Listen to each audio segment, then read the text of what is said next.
We begin in Albuquerque, New Mexico, by the side of a concrete flood control ditch. Actors have helped us set the scene, but most of the footage you will see was taped when this story happened, on June 10th, 1988.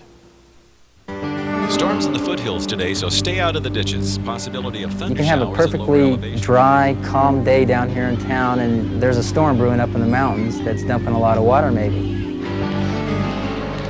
I've seen little kids down in the ditches playing in the water, just all of a sudden swooped away by the floodwaters. 13-year-old Eddie Barnett had been skateboarding that afternoon in Matheson Park. The sky was clear, and the ditch that ran through the park contained only a few inches of water.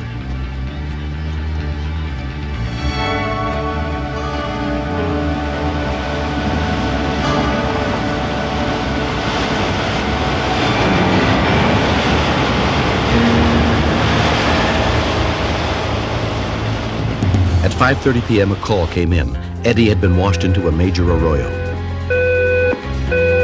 A code raft alert was sounded at fire stations along the arroyo. Ground to all stations, this is code raft is now in effect. Victim is reported in the Embudo Channel. No other specific location has been given. Code raft alert means someone is in trouble in the arroyos. If they're not found and pulled out within a few minutes, they will drown. Rob DeBuck was the first police officer on the scene. I saw about a 3-foot wave of water come down. It was a big wall of water. I asked one officer to stay up on the ledge so he could look over and see if he could see anybody coming. 2 minutes later, he said he saw a body floating down the water. And when he said body, in my mind, I pictured a dead body. He was up on top of the water. He was staying afloat, but he was moving very fast.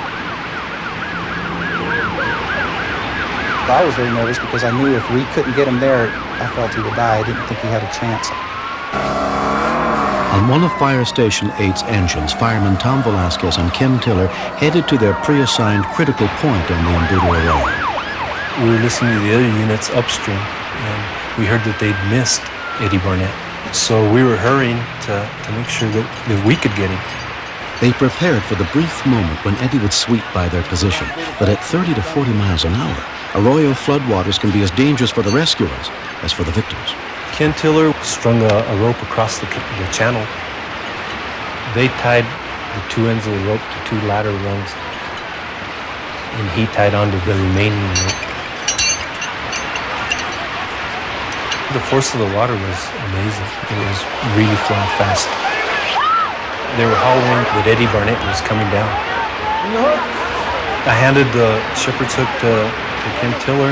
Ken barely stepped in so he could reach him, and the water just engulfed him and snapped the line. Ken's in! He went in! He went in! Keep your head on, Ken! You can do it! Go to the side! Go to the side! Keep your head on, Ken! Come on! You can do it!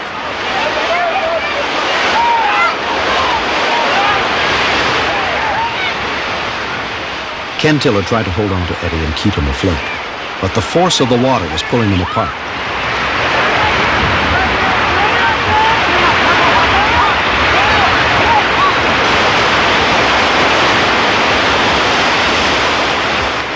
There was just helplessness. There was not a thing that we could do. As they neared a turbulent junction where the arroyo split into two channels, Ken tried to push Eddie toward the calmer channel.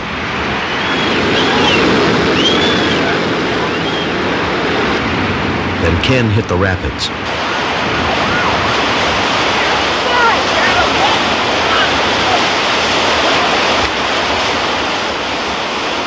Eddie followed a few moments later. Hey, come here! Come over here! Hey, come over here!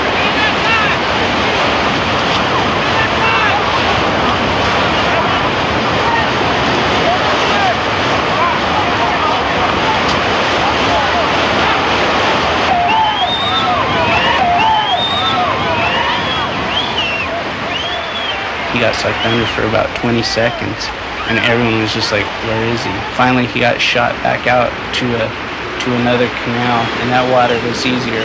My brother was a little in front of me, and I said, Robert, get him, and Robert jumped in, and I jumped in. Eddie had been washed into the calmer channel, where 21-year-old Diego Garcia and his 19-year-old brother Robert were able to jump in and grab him.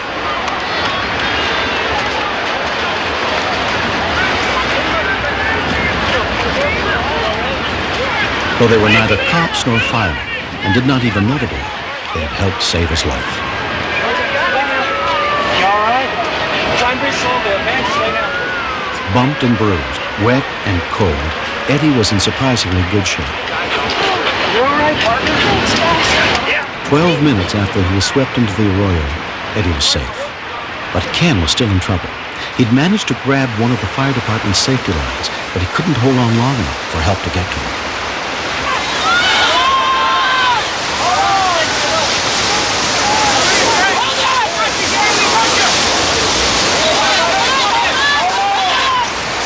I noticed that Fireman Tiller wasn't able to hold on to it, and I knew that if he kept on going down the arroyo, that he was going to hit the water breaks. So I got inside my truck, got my ropes out, tied them onto the push bar of my truck, and lowered myself into the ditch.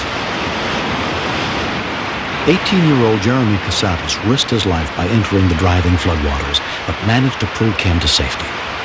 Dr. Robert Henry. The fireman was in poor condition because he was a true near-drowning victim.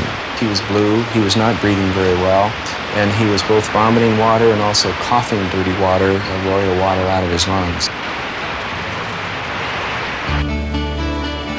Ken was released from the hospital a hero. Neither the fireman he serves with nor Eddie's mother has forgotten what he tried to do.